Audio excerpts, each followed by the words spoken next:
السلام علیکم ورحمۃ اللہ وبرکاتہ۔ سیرت حضرت خالد ابن ولید رضی اللہ تعالی عنہ کے ضمن میں آج ہم ہیرا کا معرکہ ڈسکس کریں گے۔ آپ کو یاد ہوگا کہ پچھلے درس میں ہم نے امغیشیا کے بارے میں بات کی تھی کہ امغیشیا کے بالکل قریب ہیرا نامی ایک شہر ہے جو کوفے سے کوئی 3 میل کے فاصلے پر تھا۔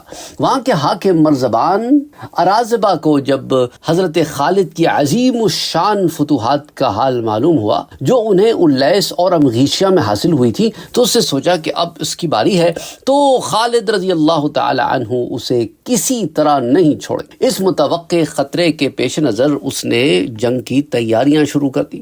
سب سے پہلے اس نے اپنے لڑکے کو اسلامی فوج کا راستہ روکنے کے لیے روانہ کیا اور خود بھی شہر سے نکل کر باہر ڈیرے لگا دیے۔ بیٹے نے باپ کے حکم پر دریائے فرات میں بند باندھ کر اس کا پانی روک لیا اور سارا پانی دریا سے نکلنے والی نہروں میں چھوڑ دیا۔ حضرت خالد رضی اللہ تعالی عنہ ارادبہ کی فوج کشی کا حال سن کر امغیشیا سے چلے دریائے فرات پر پہنچ کر تمام اسلامی فوج کشتیوں میں سوار ہوئی، تمام سامان حرب اور غنیمتیں جو انہیں پچھلی جنگوں میں حاصل ہوئی تھی کشتیوں میں بھر لیں۔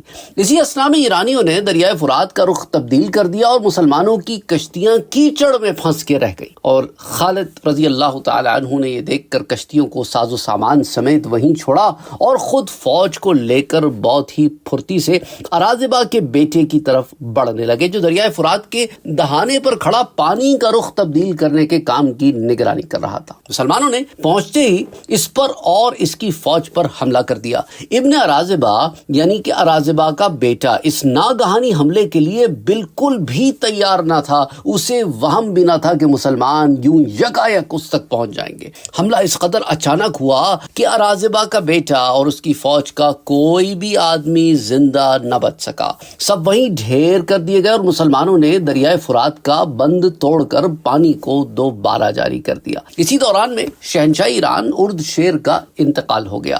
ارازبہ حاکم ہیرا کو اپنے بیٹے کے قتل اور ارد شیر کی وفات کی خبر ایک ساتھ ملی۔ اس نے اپنی خیریت اسی میں جانی کہ حضرت خالد کے آنے سے پہلے بھاگ جائے، چنانچہ اس نے ایسا ہی کیا۔ وہاں سے دل برداشتہ ہو کر مدائن کی طرف روانہ ہو گیا اور بہمن کو جا کر تمام روداتیاں سنائی۔ ادھر حضرت خالد اپنی فوج لے کر ہیرا کی طرف بڑھے اور حضرت خالد نے کسی موزوں مقام پر دریائی سفر چھوڑ کر اپنی پیش قدمی جاری رکھی اور ہیرا سے 3 میل کے فاصلے پر خرونق جا پہنچے۔ وہاں اپنا بنیادی کیمپ بنا کر ہیرا کی طرف بڑھے۔ خرونق سے آگے گزر کر عزیین اور قصر ابیض، وہ جگہ جہاں ارازبہ نے پڑاؤ ڈالا تھا، کے درمیان ڈیرے ڈال دیے۔ وہاں کسی نے مقابلہ نہ کیا۔ شہر کے تمام باشندے موجود تھے، وہ نہ بھاگے اور نہ کسی قسم کی مزاحمت کی۔ مسلمانوں نے بھی ان سے کوئی تعارض نہ کیا، لیکن ہیرا کے 4 قلعوں کے اندر ہیرا کے عیسائی عربوں کے فوجی جو ہے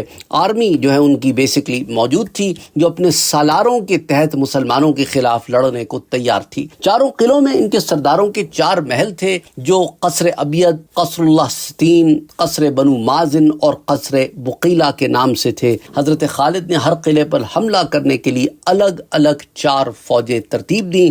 حضرت ضرار بن العزور کو قصر ابیض کی طرف اور حضرت ضرار بن الخطاب کو قصر عدستین کی طرف اور مسنا کو قصر ابن بقیلہ کی طرف، اور انہیں ہدایت دی کہ پہلے حسب دستور ان کے سامنے اسلام پیش کرو، اور اگر وہ اسلام قبول نہ کریں تو جزیے کے لیے انہیں کہا جائے کیا۔ اور جو ہیرا کے لوگ تھے وہ اپنے قلعوں اور اپنے محلوں میں بند ہو کر بیٹھ گئے۔ حضرت خالد نے ان قلعوں کا سختی سے محاصرہ کر لیا۔ جب یہ لوگ کسی طرح صلح کرنے پر آمادہ نہ ہوئے تو حضرت خالد نے انہیں کہلا بھیجا کہ اگر ایک دن کے اندر انہوں نے اپنے آپ کو مسلمانوں کے حوالے نہ کیا تو ان کے خلاف شدید کارروائی کی جائے گی۔ لیکن ان لوگوں نے بجائے صلح کی بات چیت کرنے کے اسلامی فوج پر پتھر برسانے شروع کر دیے۔ مسلمانوں نے بھی جواب میں ایرانیوں پر تیر کی بوچھاڑ کرنی شروع کر دی۔ سب سے پہلے ضرار بن العزور رضی اللہ تعالی عنہ نے لڑائی شروع کی۔ ان کے بعد باقی سرداروں نے بھی ان کی پیروی کی۔ تیروں کی بوچھاڑ سے ایرانیوں کے بہت سے لوگ ہلاک ہو گئے۔ یہ صورتحال دیکھ کر اہل ہیرا بہت گھبرائے۔ شہر کے پادریوں اور راہبوں نے ایرانیوں کے سرداروں سے فریاد کی کہ اس خونریزی کی ساری ذمہ داری تم پر ہے۔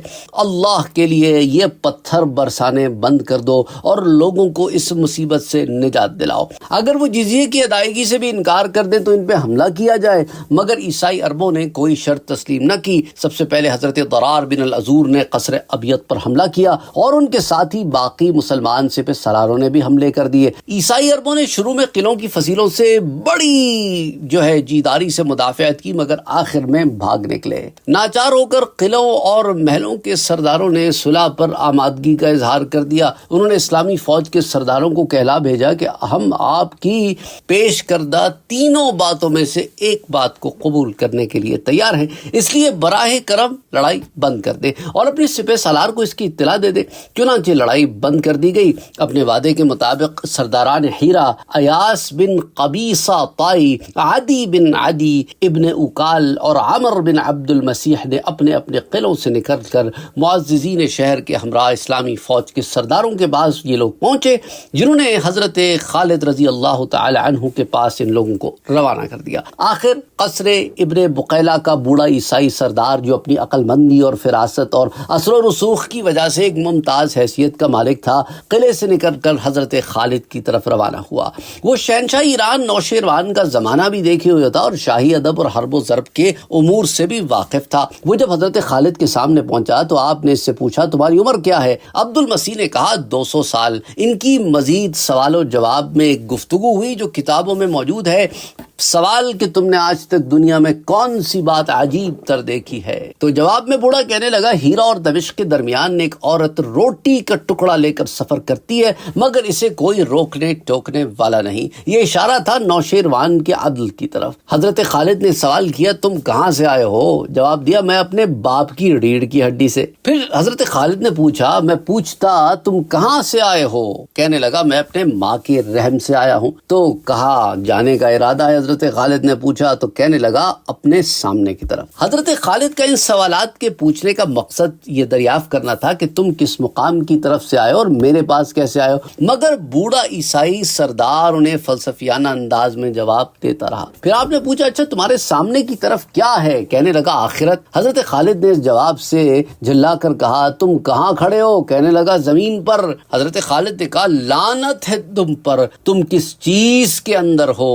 کہنے لگا اپنے کپڑوں کے اندر۔ حضرت خالد نے کہا کیا میری بات تمہاری سمجھ میں نہیں آ رہی؟ کہتا ہے ہاں خوب سمجھتا ہوں۔ حضرت خالد ان فلسفیانہ قسم کے جوابات سننے کے عادی نہ تھے، مطلب کی بات کرتے تھے، مطلب کی بات سنتے تھے۔ بوڑھے کے اس عجیب و غریب سوال و جواب کا جو معاملہ چلا تو سٹ پٹا گئے اور کہنے لگے میں تم سے صرف مطلب کی چند باتیں پوچھنا چاہتا ہوں۔ بوڑھے نے جواب دیا میں بھی مطلب کے جواب ہی دے رہا ہوں۔ حضرت خالد نے غصے سے کہا دنیا اپنے احمقوں کو تباہ کر دیتی ہے، مگر تمہارے جیسے عقل مند دنیا کو تباہ کر دیتے ہیں۔ عبد المسیح نے کہا کہ اے سپہ سالار چونٹی ہی جانتی ہے کہ اس کے بل میں کیا ہے، اونٹ کو معلوم نہیں ہو سکتا۔ اب حضرت خالد نے محسوس کیا کہ یہ بوڑھا تو غیر معمولی دل و دماغ کا آدمی ہے۔ اس کے تمام جواب اگرچہ کسی قدر مزاحیانہ انداز میں ہیں مگر ہیں تو صحیح۔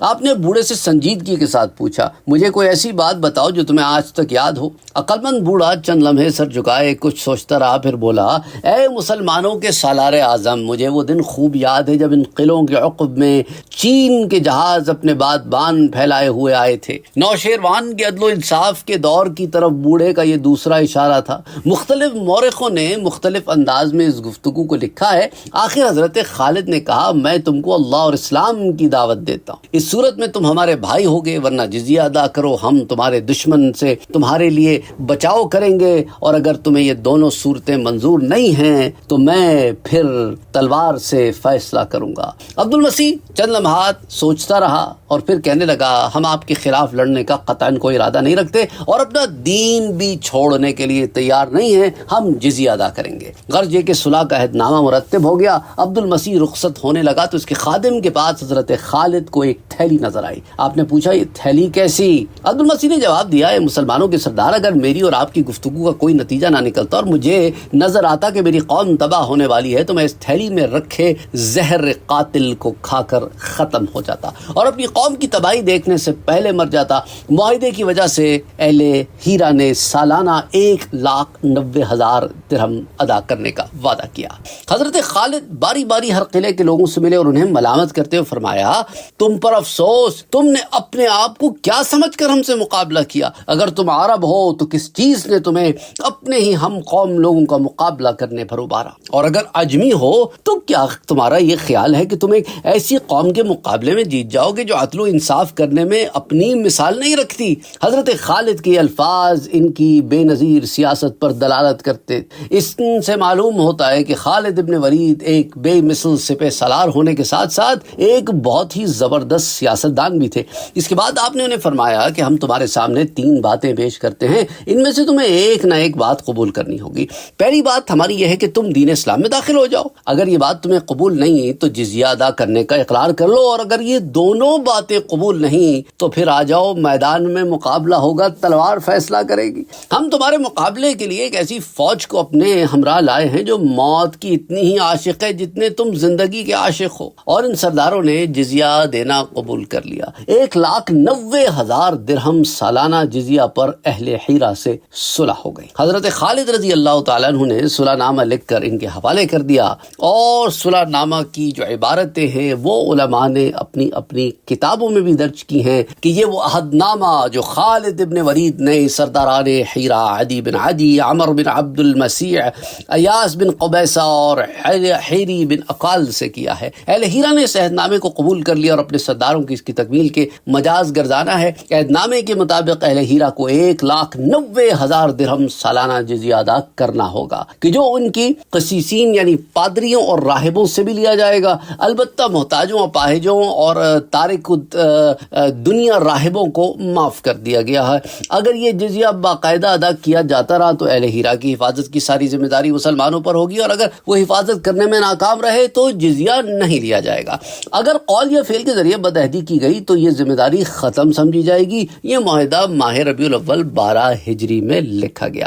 اہل حیرہ نے جزیہ کے علاوہ حضرت خالد کو کچھ تحفے بھی دیے جو آپ نے مال غنیمت کے ہمراہ حضرت ابو بکر رضی اللہ تعالیٰ عنہ کے پاس بھیج دیے۔ آپ نے حضرت خالد کو کہلا بھیجا کہ اگر یہ تحفے جزیے میں شامل ہیں تو خیر، ورنہ انہیں جزیے کی رقم میں شامل کر کے باقی رقم اہل حیرہ کو واپس کر دو۔ ان واقعات کے ضمن میں ایک بہت ہی زبردست واقعہ بھی پیش آیا جو میں آپ سے ذکر کرنا چاہتا ہوں۔ شویل نامی ایک شخص نے حضور صلی اللہ علیہ وآلہ وسلم کی زبان مبارک سے مسلمانوں کو حیرہ کی فتح کی خوشخبری دیتے ہوئے سن رکھا تھا، اور اس نے آپ صلی اللہ علیہ وآلہ وسلم سے درخواست کی تھی کہ حیرہ فتح ہونے پر مجھے کرامہ بنت عبد السمیع عطا کر دی جائے۔ حضور صلی اللہ علیہ وآلہ وسلم نے فرمایا کہ اگر حیرہ لڑائی کے بعد فتح ہو گیا تو تمہاری یہ خواہش پوری کر دی جائے گی۔ جب حضرت خالد نے حیرہ فتح کر لیا اور اس کے سرداروں کو صلح نامے کی تکمیل کے لیے اپنے پاس بلوایا تو شویل رضی اللہ تعالیٰ عنہ نے آپ کو حضور صلی اللہ علیہ وآلہ وسلم کا وعدہ یاد دلایا۔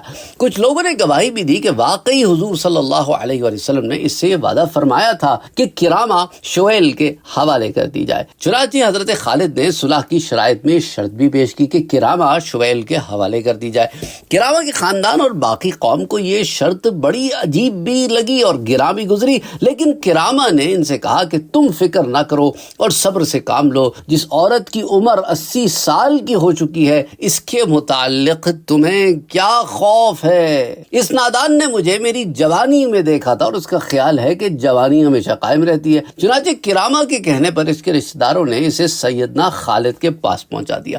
حضرت خالد نے اسے شویل کے حوالے کر دیا۔ کرامہ نے شویل سے کہا کہ ایک بڑھیا تمہارے کس کام آ سکتی ہے، بہتر یہ ہے کہ تم مجھ سے فدیہ لے لو اور مجھے رہا کر دو۔ شویل نے کہا اچھی بات ہے، لیکن رقم معین کرنے کا اختیار مجھے ہوگا، جتنی رقم چاہوں گا معین کروں گا۔ کرامہ نے یہ بات منظور کر لی۔ شویل نے کہا کہ میں اپنی ماں کا بیٹا نہیں ہوں اگر تم سے 1,000 درہم سے کم وصول کروں۔ کرامہ نے شویل کو دھوکہ دینے کے لیے کہا کہ یہ رقم تو بہت زیادہ ہے، تاہم میں اپنے رشتہ داروں کو کہلواتی ہوں، شاید وہ اس رقم کا انتظام کر سکے۔ چنانچہ اس نے اپنے رشتہ داروں کے پاس پیغام بھیجا کہ شویل 1,000 درہم لے کر مجھے رہا کرنے کو تیار ہے، یہ رقم بھیج کر مجھے رہا کروا لو۔ انہوں نے فوراً 1,000 درہم بھیج دی اور کرامہ کو رہا کرا لیا۔ جب لوگوں کو اس واقعے کا علم ہوا تو انہوں نے شویل کو بہت برا بھلا کہا۔ وہ کہنے لگے مجھے کیا پتا، میں تو سمجھتا تھا کہ 1,000 سے اوپر کوئی عدد ہوتا ہی نہیں ہے۔ وہ حضرت خالد کے پاس آیا اور سارا ماجرا آپ سے عرض کیا کہ کس طرح لا علمی میں اس نے 1,000 درہم کے بدلے کرامہ کو رہا کر دیا۔ تو اب اس سے معلوم ہوا کہ عدد 1,000 سے اوپر بھی ہوتا ہے۔ حضرت خالد نے فرمایا تم کچھ چاہتے تھے لیکن اللہ اللہ نے کچھ اور چاہا، ہم تو ظاہر پر عمل کریں گے، تم جانو تمہاری نیت، خواہ تم نے لا علمی میں یہ بات کہی ہو یا جان بوجھ کر، اب ہم اپنے فیصلے میں کوئی تبدیلی نہیں کر سکتے۔ آپ جاننا چاہتے ہوں گے کہ آخر یہ کرامہ عورت کون تھی؟ بقول بلازری اور طبری کے، ایک روز حضور صلی اللہ علیہ وآلہ وسلم نے صحابہ کے سامنے ارشاد فرمایا کہ مسلمانوں، مستقبل قریب میں ہیرا کو تم فتح کرو گے۔ مسلمانوں نے ہیرا کے حکمران عبد المسیح کی بیٹی کرامہ کے حسن و جمال کی تعریف سن رکھی تھی، تو ایک سادہ لو مسلمان نے دربار رسالت میں عرض کی کہ یا رسول اللہ، کیا ایسا ہو سکتا ہے کہ کرامہ مجھے مل جائے؟ حضور نے مسکراتے ہوئے فرمایا کہ وہ تمہاری ہوگی۔ وہ سادہ لو مسلمان جس کا نام شویل تھا، جیسا میں نے آپ سے ذکر کیا، اور بعض کتابوں میں خریم بن روس تھا، حضرت خالد کے لشکر میں موجود تھا، اور اس کی آرزو معاہدے کے قلم بند ہونے سے پہلے حضرت خالد کے سامنے پیش ہو چکی تھی، اس لیے عہد نامے میں آپ نے یہ شرط بھی لکھ دی، اور باقی معاملہ ویسا ہی ہے جیسا کہ میں نے آپ سے ذکر کیا۔ اچھا، ساتھ ساتھ میں آپ کو ایک اور بات بھی بتاتا چلوں کہ جب یہ کرامہ آئی تو حضرت خالد نے شویل کو طلب کر کے کہا کہ یہ رہی کرامہ۔ اب جب شویل آگے بڑھا تو کرامہ نے اپنے چہرے سے پردہ ہٹایا، مگر وہ حسن و جمال جو اس نے سن رکھا تھا وہ تو تھا ہی نہیں، یا تو ایک بوڑھی عورت تھی۔ شویل یہ دیکھ کر چکرا بھی گیا، اور جب اسے معلوم ہوا کہ یہ وہی کرامہ ہے جو اپنی جوانی کے ایام میں حسینان عرب میں اپنی مثال لاب تھی، مگر اب بڑھیا ہو چکی ہے، تو شویل پر بھی ایک قیامت گزری۔ بہرحال بڑھیا شہزادی نے گفتگو میں خود ہی پہل کی اور کہا کہ میری جیسی بڑھیا تمہارے کس کام کی، اور باقی سارا معاملہ ویسی ہے جیسا کہ میں نے آپ سے بیان کیا۔ اور شویل نے جب یہ سارا کا سارا معاملہ جا کر اپنے کیمپ میں بتایا تو 7 لوگ جو احباب تھے وہ قہقہ مار کے ہنسنے لگے اور کہنے لگے، تم تو بڑے کم عقل ثابت ہوئے ہو، تم شہزادی سے جو طلب کرتے تمہیں اس سے مل جاتا، مگر تم تو 1000 پر ہی آ گئے۔ مگر شویل کہتے تو کیا کہتے، اس کے علاوہ کہ مجھے تو اس سے زیادہ گنتی ہی نہیں آتی۔ تو بہرحال حضرت خالد نے آس پاس کے علاقوں کے سرداروں کو بھی خطوط لکھے، تمام علاقوں سے انہیں تسلی بخش جواب ملا، اور ان دنوں میں فارسی حکومت کے اندرونی حالات بھی بہت خراب ہو چکے تھے۔ بہمن نے اپنی تمام توجہات صرف مدائن کے دفاع پر وقف کر دی تھی۔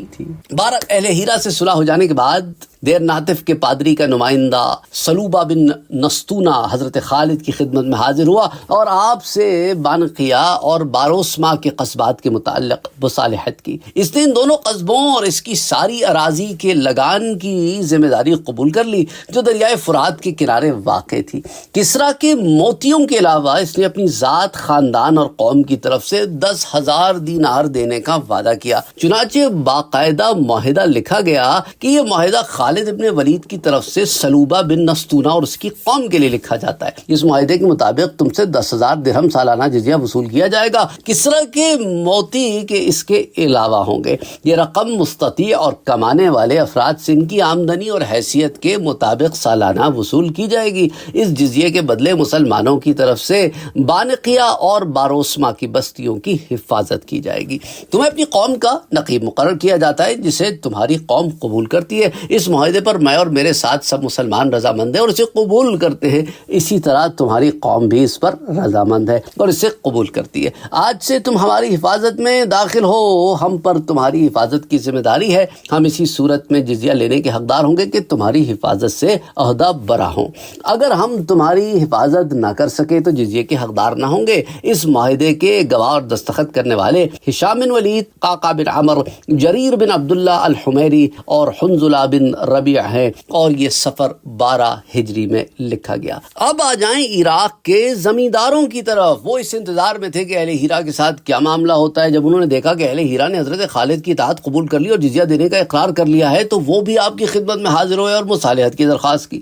فلالیج سے ہرمز جرت تک کے علاقے کے لیے 20 لاکھ درہم پر مصالحت ہوئی۔ یہ وہ علاقہ تھا جو زیریں فرات کی 2 شاخوں کے درمیان واقع تھا اور جس کے مشرق میں نہر سور اور مغرب میں دریا کا اصلی دھارا تھا۔ مصالحت میں یہ بھی طے پایا کہ آل کسریٰ کی تمام املاک مسلمانوں کی ملکیت ہوں گی۔ جو لوگ وطن چھوڑ کر ان کے ساتھ چلے گئے وہ اس مصالحت سے خارج ہوں گے اور ان کی املاک یعنی ان کی ملکیت، ان کی پراپرٹیز یہ مسلمانوں کی ملکیت ہوں گی۔ ان لوگوں کے لیے جو صلح نامہ لکھا گیا وہ بھی بڑی تفصیل سے کتابوں میں موجود ہے کہ یہ وہ عہد نامہ ہے جو خالد ابن ولید کی طرف سے زاد بن بہیش اور سلوبہ بن نستونہ سے کیا گیا۔ اس عہد نامے کی روح سے تم پر جزیہ عائد کیا دیا گیا جاتا ہے، اس کے بدلے ہم تمہاری جان و مال کی حفاظت کریں گے، تمہیں بحقبہ زیریں اور بہبقاس اوسط اور بہبقاس وسط کے باشندوں کا نقیب بنایا جاتا ہے۔ ان لوگوں سے 20 لاکھ درہم سالانہ جزیہ وصول کیا جائے گا، جس کی وصولی کی ذمہ داری تم پر ہوگی۔ یہ جزیہ ہر صاحب استطاعت یعنی